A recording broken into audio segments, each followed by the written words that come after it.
finanzas, gente que trabaja, horas que se pasan, analizicar. Zonas, mesas, cobines, nueva esperanza, quieren levantar. Vivan las cooperativas, donde se respiran sueños de igualdad. Donde anida la perdida, la siempre viva, la solidaridad. Tantos años de trabajo, siempre brazo con brazo, nos hacen pensar que nunca se queden sombras, frío y vacío, el salón comunal. Amables oyentes de Radio Fénix. Estamos como todos los martes en Habitar el Pensamiento, programa oficial de FUCBAN, Federación Uruguaya de Cooperativas de Vivienda por Ayuda Mutua. Les habla Gustavo González, secretario general en la actualidad de nuestra federación. Bueno, tuvimos una semana agitada la semana pasada, donde tuvimos un acto muy importante y una intervención urbana linda, frente al Ministerio de Economía y Finanzas, donde allí se plantearon temas de importancia con respecto a la plataforma de FUCBAN y sus puntos centrales, como lo son la exoneración del IVA, los materiales de construcción, como lo es el tema de que la rendición de cuentas nos preocupa, y nos preocupa mucho, y nos preocupa por varios temas. El primero y fundamental es que tenemos, que la vivienda es la gran olvidada de esta rendición de cuentas, ya lo hemos dicho en más de una oportunidad, y no hay un peso más en esta última rendición de cuentas del periodo actual. Lo segundo es que, una serie de modificaciones que ya hemos denunciado a través de distintos medios con respecto a modificaciones de artículos de la Ley de Ordenamiento Territorial, lo cual raya en la inconstitucionalidad, según algunos actores que han criticado esto, debido a que una ley presupuestal, como es la de rendición de cuenta y el proyecto que mandó el Poder Ejecutivo para el tratamiento de la misma, considerar dentro de ella una ley de ordenamiento territorial como que no se encuentra legalmente muy bien visto, digamos, ¿no? Entonces, en ese marco también hemos criticado todas estas situaciones. Hubo un elemento que el ministro de Vivienda lo quitó, que fue el tema de la faja costera, lo sacó antes de que se discutiera, pero el otro día salió raudamente a la prensa a decir de que por favor no se modifique nada. En realidad no entendimos muy bien a qué se refería con no se modifique nada, porque en diputados se modificó muy poca cosa, pero como que estaba preocupado con que se apruebe tal cual fue del Poder Ejecutivo los artículos concernientes a la Ley de Ordenamiento Territorial y Medio Ambiente. En ese marco, todos estos temas, como decíamos, los denunciamos en el acto de la semana pasada frente al Ministerio de Economía y Finanzas, y vamos rumbo al Día Mundial del Hábitat. Este lunes, primer lunes de octubre, tendremos un gran acto que ya lo estamos informando desde hoy a las 19 horas en el Platense Patín Club, ese lunes, para conmemorar un nuevo Día Mundial de los Sin Techo y además ahí poner en esa tribuna una serie de actores, de organizaciones amigas que pongan sus posiciones en las distintas oratorias que llevaremos adelante y esperamos ver un Platense colmado. Pero hablando de todo esto, de territorio, de problemas, tuvimos la gran alegría de sacar un nuevo Habitar la semana pasada, que realmente debo decir, hemos recibido críticas muy, muy positivas, tanto a nivel nacional de distintos actores, académicos, universitarios, gente de la sociedad de arquitectos, actores políticos y, por supuesto, militantes de FUCBAN y de otras organizaciones de la vivienda del país que aplauden, yo diría, la salida de este Habitar que va a continuar. Y para ello tenemos a una de sus creadoras, que es Valeria España, una amiga de Fugman, una compañera, yo diría ya de la casa, que hoy la invitamos, y tenemos entonces una invitada de lujo para conversar sobre los desafíos territoriales, los problemas que se dan en el territorio y algún otro tema más. Buen día, Valeria. Buen día, Gustavo. Bueno, un placer poder estar acá con ustedes esta mañana y bueno, y sobre todo hablando de una temática tan importante para nuestra comunidad. Antes que eso, te iba a preguntar, ¿qué se siente al sacar Habitar? Bueno, en realidad es un esfuerzo colectivo que genera mucha satisfacción, sobre todo por lo que implica el recorrido para la realización de cada número, ¿no? Hay un proceso que creo que se ha ido consolidando en estos 6 números de mucho aprendizaje, en el cual, bueno, de la mano, obviamente por el impulso de Fugman, pero de la mano con el equipo de la diaria se ha generado una muy buena dinámica y además también pensando en lo que implica también el esfuerzo de quienes han colaborado en los diferentes números. Y sobre todo también porque algo que es un desafío enorme, sobre todo en estos temas, es lograr generar divulgación sobre temas de interés colectivo y que sean temas que no queden encerrados de repente en las aulas o en los espacios de especialistas, sino que logren salir y generar un debate, ¿no? O sea, lo que buscamos desde el arranque de Habitar es que pueda ser una herramienta para la reflexión colectiva y para la manera en la que pensamos nuestras ciudades.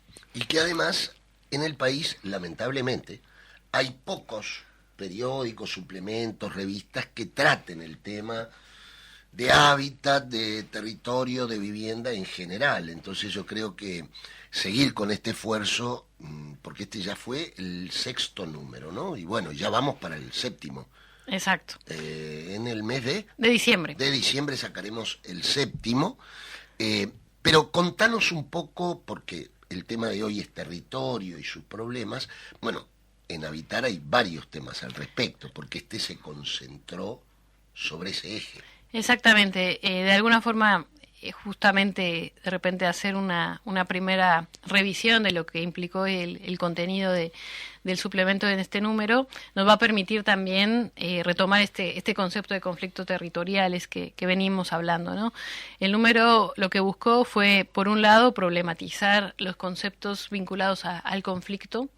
¿De qué hablamos cuando hablamos de conflictos territoriales? Hablamos de disputas que se dan en el espacio, que tienen que ver con diferentes actores. O sea, algo que se visibiliza de una manera clara es que hay una operación ideológica para que veamos la pobreza cuando pensamos en la desigualdad y no vemos la otra pata, digamos. Entonces, en realidad, el concepto de conflicto nos invita a mirar justamente que esa llamada grieta o fractura de la que tanto se habla, en realidad tiene que ver con la desigualdad, tiene que ver con ominosas violencias que se dan en el territorio, que puede ser desde todas las batallas que libran a diario las y los vecinos que viven frente a la usina Felipe Cardoso, que llevan años viviendo. Bueno, yo te diría, Valeria, que desde que yo me conozco, que son muchísimos años ya, ¿no?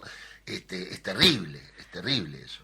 No, y bueno, ahí obviamente también visibilizamos que en estos conflictos que tendrían que concebirse y habitarse como un conflicto en la medida en la que nos interpela, ¿no?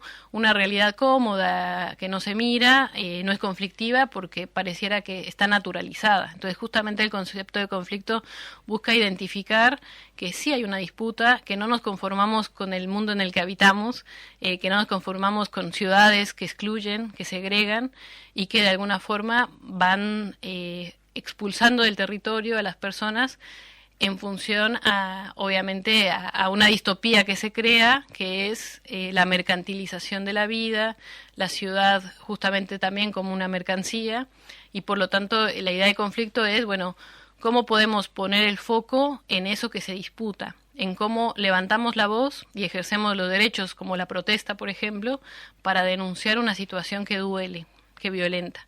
Y ahí, bueno, en el recorrido hay una entrevista a Ana Núñez, que ya ha estudiado bastante desde la realidad argentina algunas situaciones vinculadas a esto que llamamos conflicto territorial, y también hay una nota de Marcelo Pérez que habla precisamente sobre los conflictos en torno al suelo, identificando justamente que en Uruguay quienes han levantado la lucha, la bandera de lucha ante estas situaciones ha sido predominantemente FUBAN, como Movimiento Popular Urbano, pero también, bueno, se han identificado otras situaciones que tienen que ver, bueno, qué pasa cuando se generan desalojos, qué pasa cuando se buscan o se impulsan proyectos que afectan el concepto de bien común de la ciudad. Entonces, bueno, eso también, después a partir de otras notas más específicas de trabajos periodísticos muy interesantes que hacen, por ejemplo, Facundo Verdún y Camila Méndez, en torno a diferentes barrios. Uno es la realidad, como decía anteriormente, de las y los vecinos que viven frente a la usina, y que de alguna forma... Por Cochabamba, la usina número 5. Exactamente. Y han incorporado en su día a día también la realidad de vivir en un entorno que está contaminado. O sea, está probado que hay plomo, que hay cromo, y hay niños viviendo ahí, y es una situación intolerable, ¿no? Cuando pensamos gestión de residuos y la basura en torno a uno de los desafíos más grandes o de las demandas más importantes de la ciudadanía en Montevideo, sin duda creo que tendría que haber una reflexión colectiva sobre justamente también las responsabilidades estatales y departamentales que correspondan, pero también pensar individualmente también en el efecto que tiene la manera en la que producimos basura, y eso genera desigualdad, y evidentemente creo que eso es algo también para tomar en cuenta. Y otro de los abordajes es la realidad de Nueva Esperanza, en la cual también vemos la manera en la que a veces se mira de una forma sesgada la desigualdad. Cuando se dio la situación de la crisis hídrica, bueno, eso obviamente alertó, creo que eso tuvo un impacto no solamente a nivel local, sino que internacionalmente llamaba la atención, bueno, justamente los impactos locales de una crisis global, como es la crisis climática e hídrica, y en realidad vemos que hay muchas personas viviendo en nuestro país que tienen esas situaciones de crisis hídrica permanentemente, que se extienden el tiempo, y que a la negación del derecho a la vivienda, del derecho al trabajo, a la educación, vemos que también se impone, también con algo que tendría que ser vergonzante para todos nosotros, y particularmente a las autoridades, no tener agua potable, ¿no? Entonces ahí cuenta esta crónica periodística, bueno, la lucha por las y los vecinos de Nueva Esperanza por poder conseguir agua, y lo que eso implica, ¿no?, en la realidad de la cotidianidad. También, bueno, hay una reflexión muy buena que va en línea con lo que ha venido trabajando FUBAN en relación a la rendición de cuentas, del compañero Enrique Cal, que bueno, que ahí también es muy importante identificar que en esta idea de conflicto territorial la normativa también tiene un impacto, ¿no? Es lo que pasa en el territorio y lo que se genera ahí, pero también sabemos que el derecho tiene implicaciones y la política tiene implicaciones en lo que sucede en el territorio. Claro, no podemos ser ingenuos, ¿no? En esta idea de un derecho que se ha buscado generar como algo antigeográfico, ¿no? Como que no tiene un impacto en el espacio. Entonces ahí retoma Enrique, bueno, la importancia también de visibilizar por qué es importante que los movimientos sociales hagan una revisión y un monitoreo permanente de lo que se discute en la rendición de cuentas, para evitar que sea una caja de Pandora y que se generen modificaciones que hemos visto que si no hubiera estado atento FUBAN hubieran pasado, si pasa, ¿no? Si hubiera pasado por nuestro costado inadvertidas decisiones que son muy, muy importantes, ¿no?, para la comunidad. Después también hay una nota que de mi autoría, pero que tiene que ver con todo esto que venimos hablando, porque estamos hablando en definitiva de que los conflictos se dan en la medida en la que hay una voz que se levanta ante una injusticia naturalizada, ¿no? Entonces ahí lo que vemos es que en el caso de las personas en situación de calle también hay una permanente tensión vinculada, normativa, que niega la existencia o criminaliza la existencia de determinadas personas que viven en condiciones de mucha pobreza y bueno, y que en realidad muchas veces atado a las decisiones y a omisiones del Estado, ¿no? Lo que vemos es que, así como se dice, bueno, la mayoría de las personas en situación de calle tiene un consumo problemático de drogas o estuvo privada de libertad, lo que no se dice es que en realidad la mayoría estuvieron institucionalizados desde muy chiquitos, obviamente con un vínculo con el Estado, y por lo tanto el fracaso del Estado en el acompañamiento de personas que desde muy pequeñas vivieron la exclusión, en realidad también muestra esa continuidad de violencias institucionales y con un reforzamiento y una autorización de otras violencias como lo hemos visto con los antipasta. Mira, sobre esto que planteás de la gente en situación de calle, vos sabés que me ha pasado algo. Leí un claro informe acerca de la situación educativa, cuál es la situación educativa de la gente que sale de prisión y que queda en situación de calle, donde se plantea que hay un 53% de analfabetos.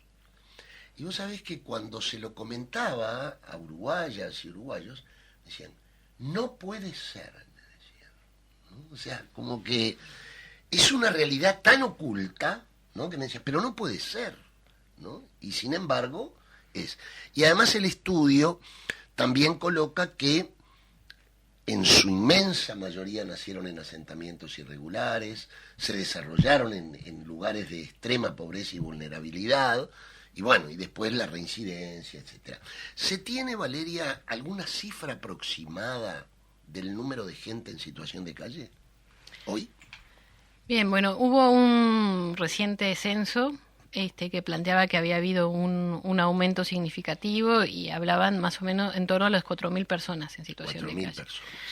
Pero en definitiva ahí creo que también puede haber un subregistro en la medida en la que, por un lado, no se aborda el tema, evidentemente hay una mayoría de población en situación de calle en la capital, en Montevideo, sin duda, pero también hay en el interior. Pero también hay en el interior y además también obviamente cuenta no solamente las personas que pernoctan en la calle, sino que en definitiva también duermen en algún refugio o tienen algún tipo de asistencia. Y otro tema que tampoco es menor y que habla sobre todo de la vulnerabilidad en la inseguridad jurídica de la tenencia, que es como un nombre más sofisticado, digamos, y en realidad lo que vemos ahí es que también las personas que viven en pensiones muchas veces están buscando salir de situación de calle, que eso también o de refugios, y que bueno, que ahí se encuentran con otras situaciones y con otros desamparos, sobre todo porque además una persona que egresa de un refugio y entra en una pensión deja de contar con otros apoyos del Estado y también se encuentra con que hoy no existe una regulación tampoco de la manera en la que las pensiones expulsan a las personas que viven ahí.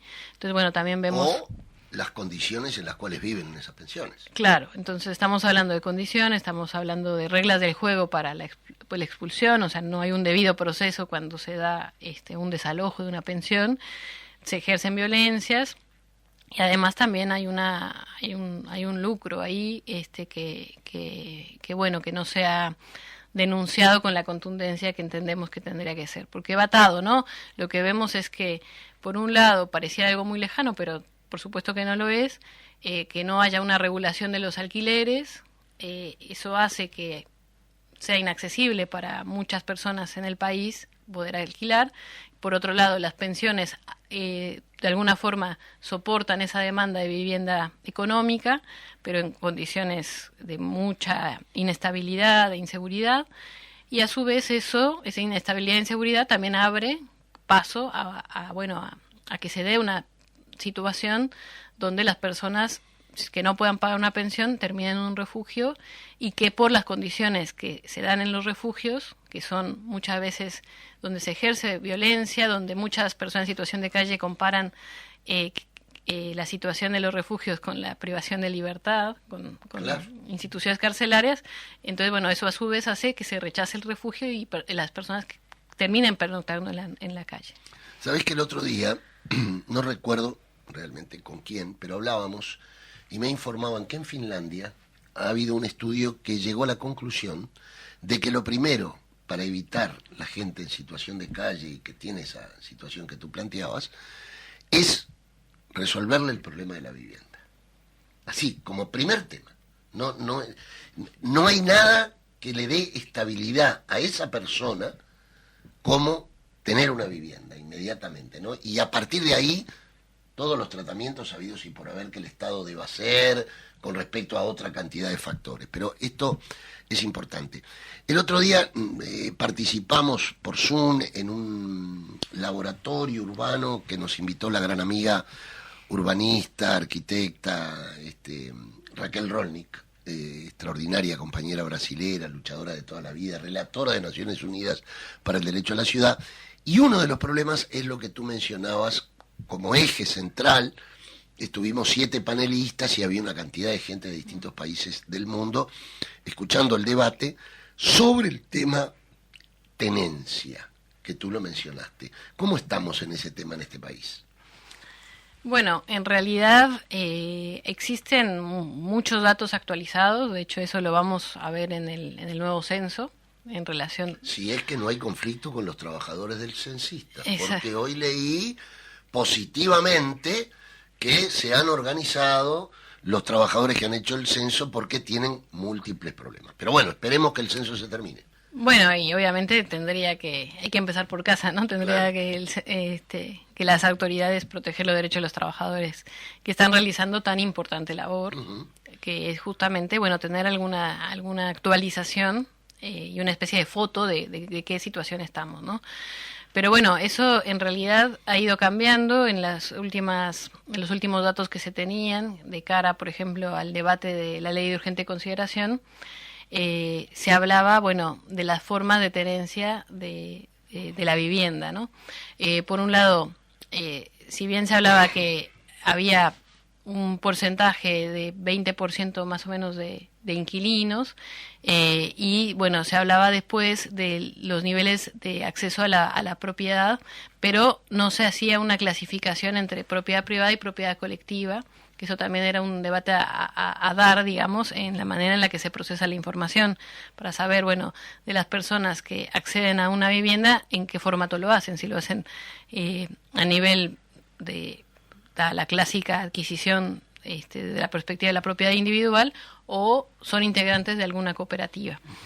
Y bueno, y después en inseguridad jurídica de la tenencia, lo que podemos sí ver es que cuando las personas que viven en los asentamientos, ahí también nos puede dar otro dato sobre la situación en la tenencia, que puede ser irregular, evidentemente, porque en la mayoría de los casos yo creo que pasa por ahí, ¿no? Claro, irregular en la medida en la que, bueno, las personas están habitando, pero no olvidar que creo que eso es un punto muy importante también en el debate político, que tendemos a criminalizar la ocupación, y en realidad el ordenamiento vigente plantea justamente que los derechos de propiedad van cambiando en función al tiempo. Entonces las personas que ocupan pacíficamente, de forma notoria, pública, y que eso se extiende en un plazo determinado, la propia ley, el Código Civil y específicamente la Ley de Ordenamiento Territorial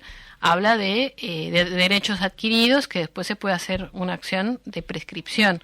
Esto también lo digo porque a veces, bueno, imaginamos que arranca una tenencia de forma irregular, pero cuando se hace de forma pacífica, de repente de tierra que están abandonadas o que están sujetas a la especulación, pero abandonadas por un propietario que ejerce un derecho de forma irregular, porque evidentemente, o de forma abusiva, y bueno, eso es también otro matiz que se le puede dar a esta idea de la tenencia irregular, ¿no? De esas personas que están viviendo irregularmente en determinados territorios, bueno, también identificar hace cuánto viven ahí, de qué manera, y eventualmente si eso podría regularizarse por otra vía que desafortunadamente no hemos tenido muchos casos de prescripción positiva en el contexto, por ejemplo, de la ley de ordenamiento territorial.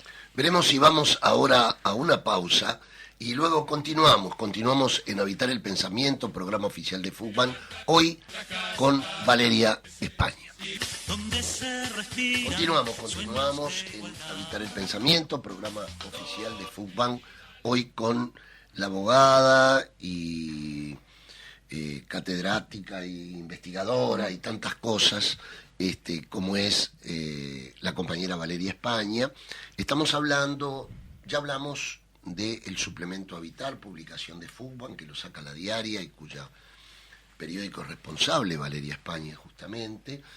De qué contenía el último Habitar. Estábamos hablando de los problemas de conflictos territoriales y ahora te quería preguntar en esta media hora un tema que yo sé que tú estás tomando, digamos, en tu práctica cotidiana, que es Uruguay ha cambiado, tenemos una migración importante uno puede verlo en la calle, cubanos, dominicanos, venezolanos, en fin, lo cual son muchos y muchas, ¿no?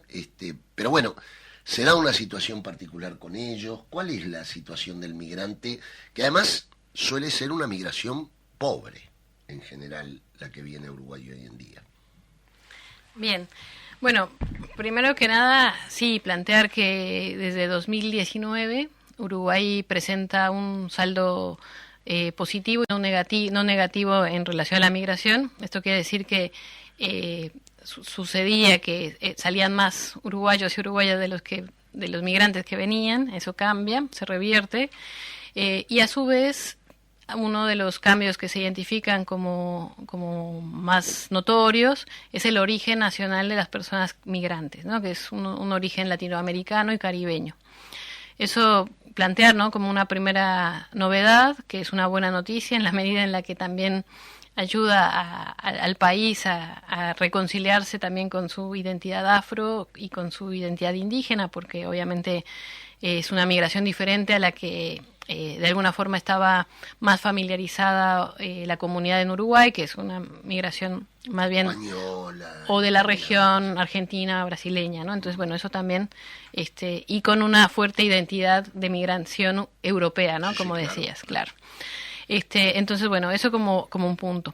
Después también decir que es cierto que hay una sensación de que hay mucha migración reciente, eso es cierto, pero también tiene que ver con la manera en la que se insertan en el mercado laboral las personas migrantes. A ver. ¿Por qué? Porque estamos hablando, ahora vamos a ver también con el censo de vuelta para tener alguna novedad en cuanto a números, pero bueno, hasta hace algunos años solamente el 2% de la población es migrante. Y eso lo que vemos es que a su vez hay una... se puede identificar como muy concentrada porque vive sobre todo... ¿1% vendrían a ser? Y son... Casi 60, ¿no? ¿Cómo? ¿Un 1% sería? Y bueno, estamos hablando personas? De 3 millones de habitantes, sí. Ahora sacamos rápido la calculadora. Un 10% sería 300, un 1, 3.000. No, 30. ¿Sí? Sí, más o menos. Sí, es un 2%, sí. Y un 2 es más. Y entonces, o sea que es mucho, ¿no? y lo que vemos ahí es que en realidad, sí, pero por ejemplo, comunidades donde hay mucha migración, que podríamos pensar Estados Unidos o incluso Argentina, que es el destino mayoritario, que eso también está cambiando ahora por la situación económica que vive el país, pero hablamos de un 11%. Cuando hay una modificación como estructural. Y lo que vemos en estas características que yo decía es que está concentrada en el sector servicios, que es algo que no es una realidad exclusivamente uruguaya, sino que se da en el mundo. Sí, para el oyente, uno ve a las compañeras y los compañeros migrantes, fundamentalmente yo los veo en servicios de limpieza, muchos, seguridad, muchos, y pedidos ya. Exactamente. Sabemos, ¿Sí? y es una realidad que inclusive se puede replicar en diferentes ciudades que por ahí pareciera que no tienen nada que ver, pero que se insertan generalmente en esos lugares. Y lo que vemos es el sector servicios, un 70% de la población migrante se inserta en esos servicios porque es la manera más fácil de acceder a puestos de trabajo. También se ha identificado, algunos estudios han identificado que puede ser que esta población, alguna sea calificada porque traiga alguna formación terciaria o técnica, pero que... es la menos, ¿no?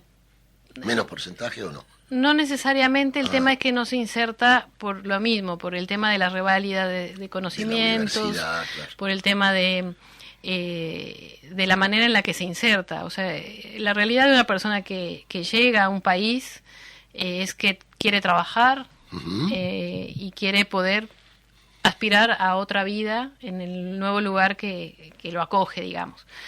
Y en ese sentido, bueno, las oportunidades van cambiando mucho, sobre todo cuando hay un contexto que puede ser discriminatorio, porque no hay que olvidar que hay una sensación de que, bueno, que los migrantes pueden robar trabajos o pueden desestabilizar ciertas situaciones.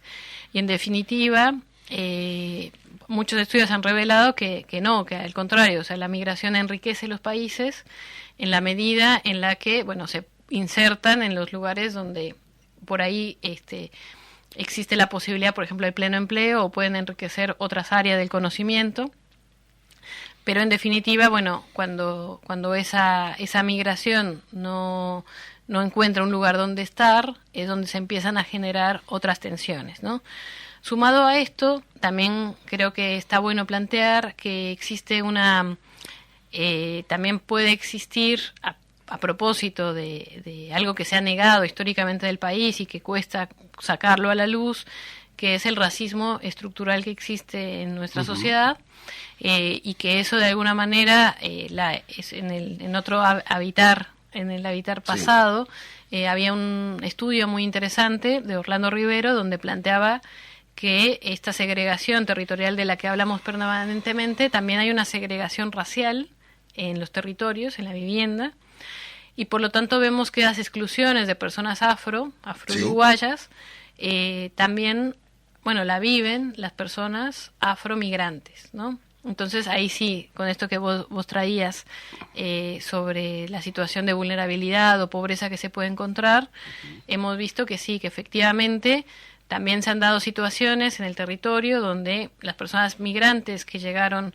durante el 2019 a Uruguay, a Montevideo, muchas estuvieron en pensiones o en lugares en la ciudad consolidada, estamos hablando más en el municipio B, por ejemplo, toda la parte de Ciudad Vieja, Cordón, sí. Y bueno, y eso fue cambiando porque también se empezó a modificar el entorno en términos inmobiliarios, se generaron muchas expulsiones, muchos desalojos, y esos desalojos tuvieron como resultado que esas personas migrantes expulsadas de la ciudad terminaran en asentamientos, que eso también se ha visto de orígenes diversos, ¿no? Dominicanos sobre todo, pero también hay haitianos, cubanos, sí. Y de Venezuela. ¿Qué hay de cierto en que muchos de estos migrantes vienen hasta aquí para irse luego a Estados Unidos? ¿Eso es cierto? ¿No es cierto? Porque geográficamente parecería como medio imposible, ¿no? Bueno, estoy en Cuba, me vengo a Uruguay, o estoy en Venezuela, me vengo a Uruguay para irme a Estados Unidos. Es algo medio... Pero se habla mucho de eso. Sí, en realidad yo creo que ahí hay un desafío en cómo abordamos algunas dificultades que se dan y que sí, efectivamente hay personas que vienen a Uruguay y se van. Uh-huh. Pero eso no significa que...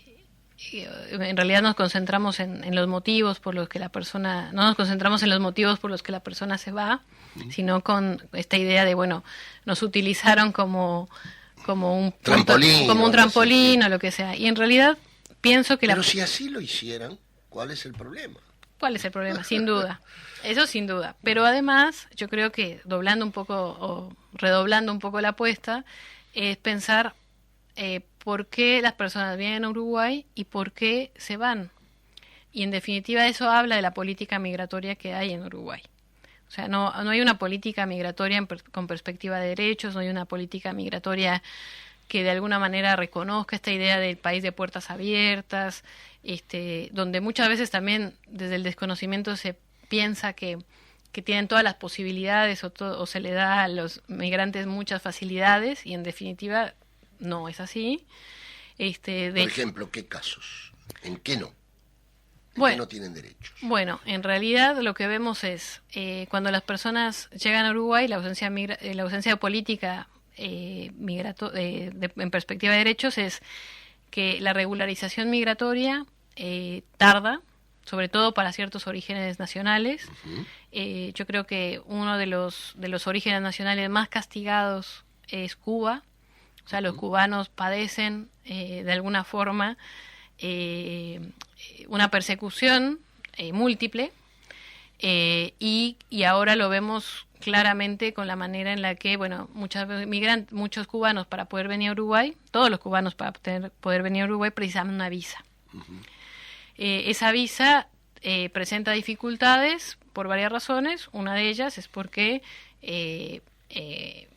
para solicitarla desde Cuba solo se puede hacer en La Habana y mucha gente que vive en Pinar del Río.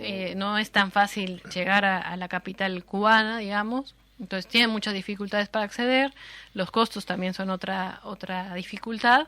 Entonces hay personas que emprenden un camino muy largo, que es esos caminos que a veces se ven como lejanos, que son esos caminos que hemos visto que se dan para llegar a Europa o que se dan para llegar a los Estados Unidos. Mojados, digamos. Los mojados, los que vienen indocumentados, entre comillas. Sabemos que esos recorridos migratorios, esos caminos migrantes, se han modificado los patrones y también hay migración hacia el sur, en condiciones de mucha inseguridad, de mucho riesgo y de mucha violencia, donde efectivamente hay crimen organizado detrás, donde hay tráfico de personas, y que ese tráfico obedece precisamente a políticas restrictivas en las que se pide visa o en la que en definitiva se es muy permisivo a veces con el traspaso de determinada mercadería, pero cuando vienen personas, bueno, hay toda una situación donde, bueno, en este caso se pide visa.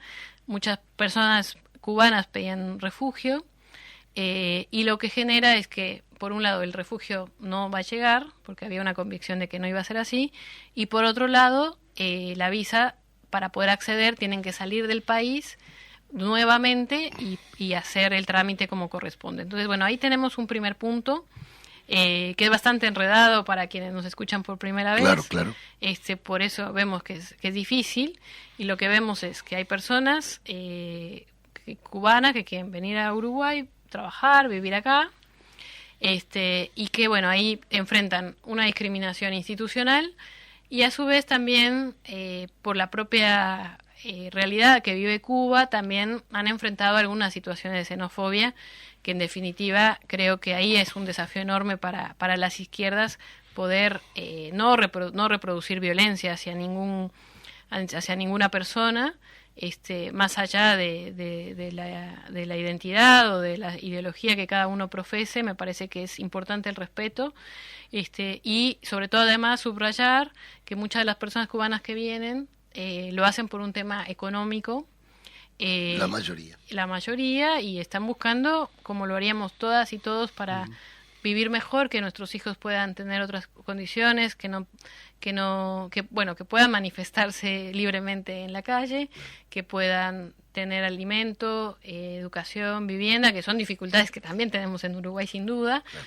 Pero en definitiva, bueno, eso es parte de lo que motiva la migración en el mundo, en gran parte de la migración económica, y por lo tanto, bueno, lo que vemos es que hay dificultades para regularizar como un primer paso, después hay dificultades para temas de reválida de estudios, ni hablar, y después el hecho de no tener cédula, que eso también es otra dificultad a la que se han enfrentado. ¿Cuánto tiempo le lleva sacar cédula? Bueno, acá el tema es que las personas que solicitaron refugio en el 2018, por ejemplo, esperaron, muchas de ellas, porque hemos recibido casos, que tengo constancia de que esto sucede, pasaron más de 4 años sin que les dieran una novedad en relación a su solicitud de refugio, y cuando fueron a renovar la cédula, una autoridad les retuvo el documento y les dijo que no les habían autorizado el refugio.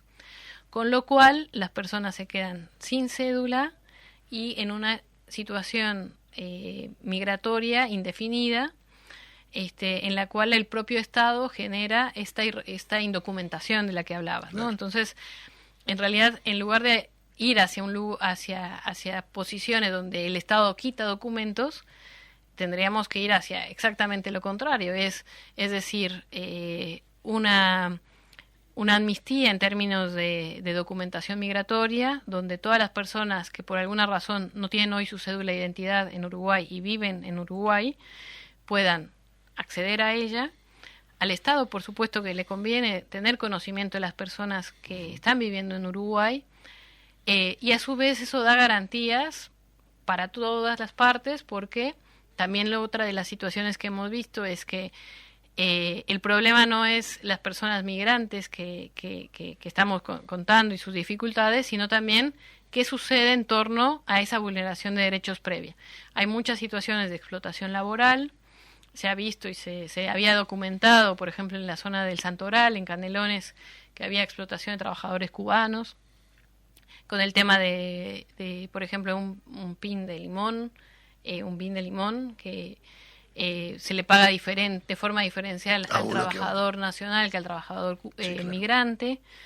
Y eso en realidad... O sea, hay patronales que se abusan de eso. Exactamente, sin duda. Entonces, de repente, capaz que es una patronal que dice que bueno, que de alguna manera aplaude o acompaña determinados discursos contra el régimen cubano, y que dice que sean bienvenidos los cubanos, pero al mismo tiempo los explota laboralmente, ¿no? Claro. Entonces, también ahí vemos esas tensiones. O el mismo gobierno, que de repente también tiene una postura política determinada, pero que no hace inspecciones hace años para detectar condiciones laborales donde evidentemente el factor de la migración es un determinante para que muchas personas sean explotadas laboralmente, y que obviamente con el argumento de que las van a denunciar para una posible deportación, las personas migrantes no denuncian, ¿no? Y a su vez también vemos esto que decías, ¿no?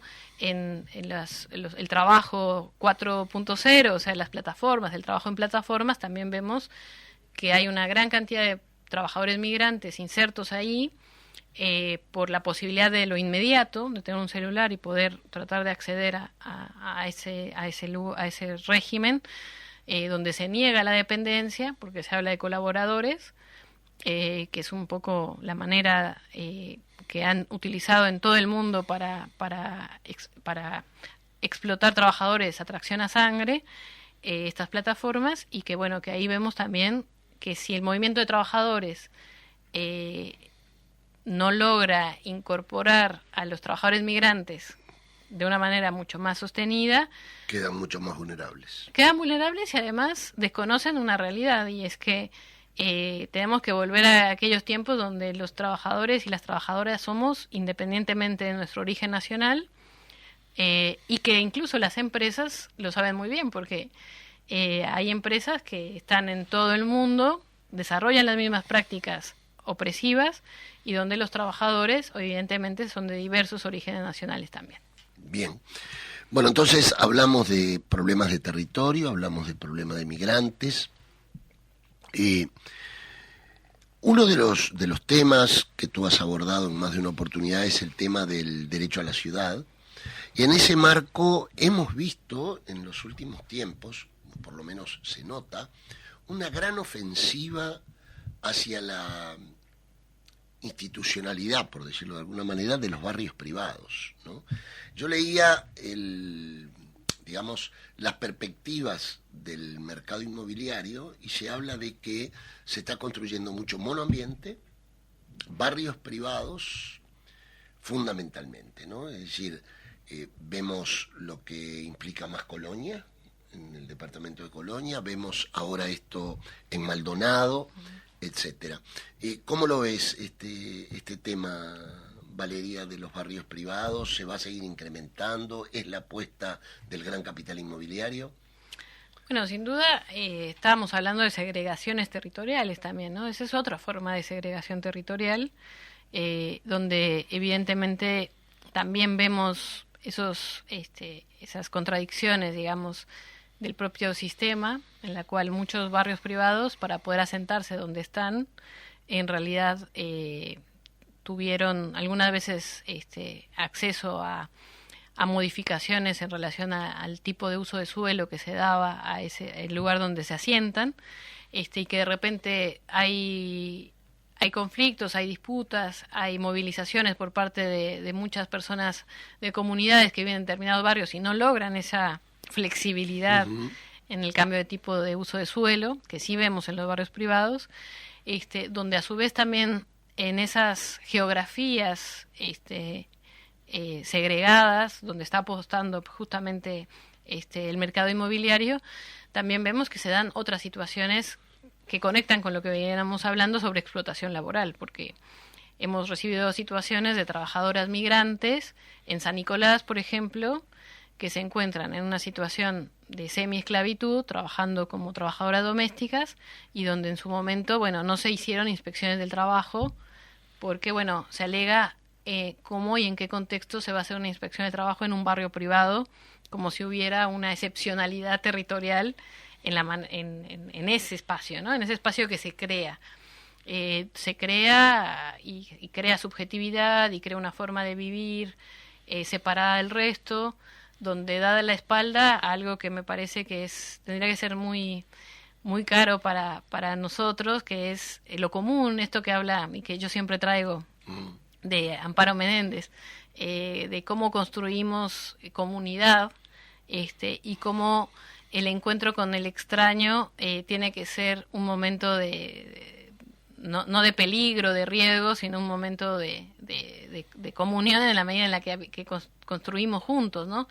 Y creo que obviamente la lógica del barrio privado va por otro lado, va en esa lógica de una excepcionalidad donde somos unos pocos que nos entendemos, que tenemos ciertos códigos, que tenemos cierta calidad de vida y donde tememos al exterior. Entonces, ahí hay mucho para. Decías que el barrio privado San Nicolás, ¿te han llegado demandas? ¿De qué tipo? ¿Del personal que trabaja allí?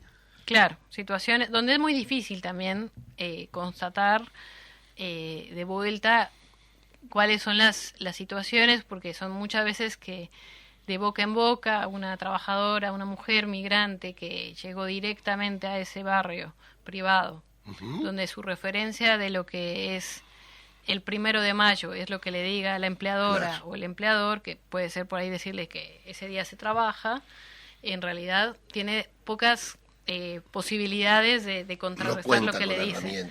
Entonces, en realidad, cuando es un trabajo de hormiga que se hace para que se concienticen también las personas migrantes sobre sus derechos laborales, y que se pueda amplificar esta idea, ¿no? Que una persona que trabaja en un contexto donde además tiene múltiples empleadores, porque es una persona, es la caracterización del trabajo doméstico, ¿no? Que es una persona con muchos patrones, sin compañero de trabajo, a veces sí, dependiendo el tipo de vivienda donde esté, pero donde evidentemente no tiene las herramientas que se tendría en un lugar de trabajo con más trabajadores y con otros formatos de organización. Entonces, creo que ahí también hay un desafío en cómo esto se conecta, ¿no? O sea, cómo dispositivos de segregación territorial enfocados justamente a